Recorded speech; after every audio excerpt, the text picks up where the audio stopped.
In this video, we'll learn how to make tayammum, the quickest way to make tayammum. Tayammum is called dry ablution. Dry ablution is done when you don't have access to water.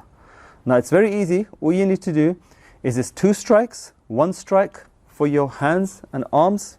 Your hands are the extension of your arms, and 1 strike for the face. So, what you do is you strike the ground. Now, if you had a lot of dust, you could shake it off.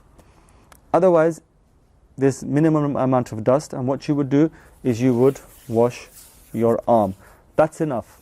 What I'm just doing now is completely wash the arm and the fingers. Then you'd strike it again, and then you'd wash the face in the same way as you'd wash the face in prayer.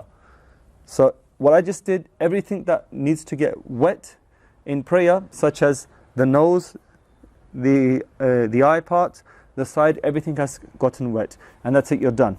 Again, there's no rubbing or making sure that dirt's on your hand, and then there's no rubbing here as well.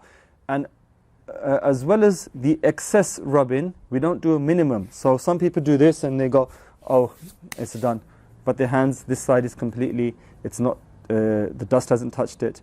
Or they'll do this and they'll go, yeah, it's done, right? But your nose is dry, your nose hasn't been touched, the underside of the eyes hasn't been touched, anything. So it's just 1 strike.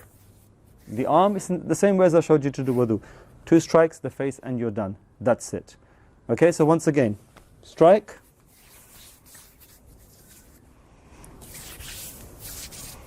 Like this. 2nd strike. That's it, we're done.